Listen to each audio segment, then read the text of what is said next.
कब दे रहा है तू मेरा पेमेंट? तू मुझे बार बार डेट पे डेट दे रहा है, क्या समझ के दे रहा है? हैं, तुझे समझ नहीं आती है? तू मुझे हर बार घुमाता है, क्या ये की तरीका है? तूने मुझे क्या समझ रखा जब मैं तेरे पीछे पीछे घूमता रहूं? हेलो दोस्तों, मेरा नाम है मोहम्मद परवेज और आपका स्वागत है हमारे चैनल पे। बहुत सारे लोग हमारे को उस समय जब हम कारोबार पे अच्छे चल रहे होते हैं, सब चीज सही चल रहा होता है, उस समय लोग हमें फाइनेंस कर देते हैं, मगर जब मार्केट में क्राइसिस आता है तो उनका रवैया कुछ इस तरीके से हो जाता है।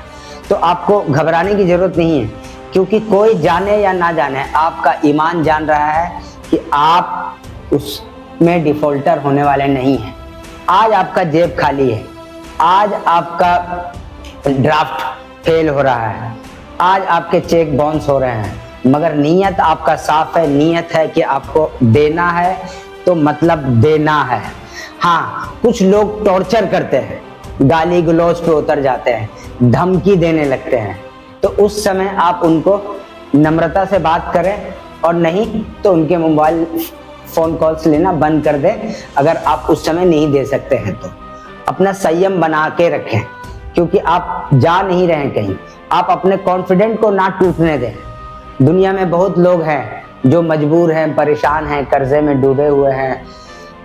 सबके साथ होता है, आपके साथ भी हो रहा है, मेरे साथ भी हो रहा है, ना जाने कितने लोग होंगे, उन सभी के साथ हो रहा है। मगर इसका ये मतलब नहीं है कि हम अपना मेंटल पीस बिगाड़ लें, हम अपने मेंटल पीस को बिगाड़ कर डिप्रेशन में चले जाएं। हर किसी का एक रास्ता है, हर किसी का एक समय है। जब आपने इज्जत से लिया है और आपने अच्छे समय से रिलेशन निभाया है, किसी का तो सालों साल रिलेशन चला है। मैं अभी आपको एक बात बताता हूँ, मेरी एक व्यापारी है राजकोट के, मैं मुंबई से कारोबार कर रहा था, तो हमारा उनसे बहुत अच्छा लेन देन था। मैं उनको ऑर्डर लिखाता था 2 लाख का, वो मुझे माल भेज देते थे 4 लाख का।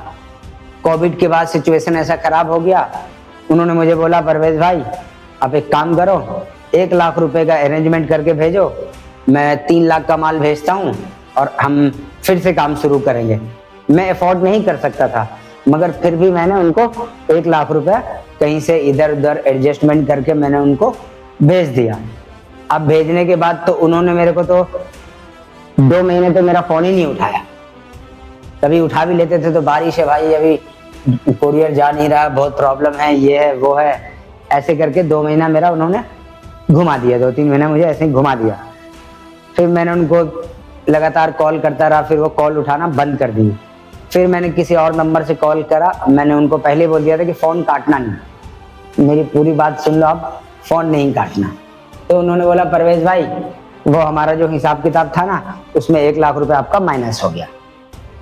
तो अब तो मैं ना इधर का रहा ना उधर का रहा, और मैं उनसे लड़ भी नहीं सकता था, क्योंकि मैं तो डिफॉल्टर ऑलरेडी पहले से था। तो सिचुएशन आती है, बस आपका नियत साफ रहना चाहिए कि आपने जिसका लिया है उसको आपको देना है, बस। बाकी वो आपका मदद करेगा। अगर आपका नियत साफ है तो नियति को भी अपना फैसला बदलना पड़ेगा। ये बात कोई कहने की नहीं है। अगर आप गलत है तो आपके साथ हर कदम पे गलत होगा। अगर आपका नियत खराब है तो आपके साथ हर कदम पे गलत होगा। मगर अगर आपका नियत सही है तो आप थोड़े देर के लिए आपको टॉर्चर किया जाएगा, थोड़े देर के लिए परेशान किया जाएगा, मगर अंततः आप विजय होंगे। अंततः आप परेशान नहीं होंगे, लाइफ टाइम आप विजय होंगे अगर आपकी नियत साफ है तो आपका नियत साफ है तो बाकी लोगों को सफाई देने की जरूरत नहीं है। आप अपने बिजनेस पे फोकस करें, अपने कारोबार को फिर से उठाने का कोशिश करें। अभी सिचुएशन क्रिटिकल है, हर जगह मंदी का दौर है। इस स्थिति से हमारे को भी कहीं से पेमेंट आना था भी 3.5 लाख रुपए। सामने वाले ने बोला था कि एकदम डन है। अब उसने मेरे को 20 तारीख का कमिटमेंट कर रखा था, उसने फिर फाइनली कर दिया 2 तारीख को। सामने वाला 2 तारीख सुनने को तैयार नहीं, धमकी गाली, और मैं क्या बोलूं। उसने जो उसमें भेजना था उसने मेरे को भेजा।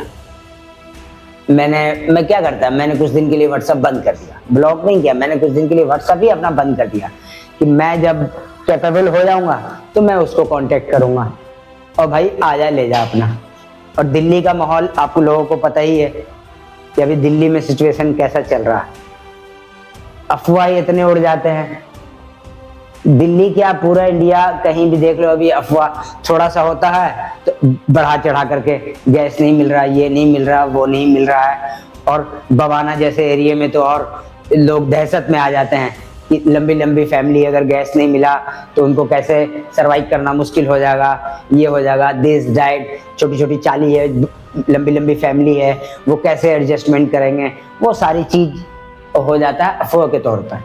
तो इसमें हम कारोबारियों को भी दिक्कत होता है और हमको इसको फेस करना है। जब पहले की गवर्नमेंट थी उन्होंने भी कुछ हमसे कॉम्प्रोमाइज करवाया, हमने किया।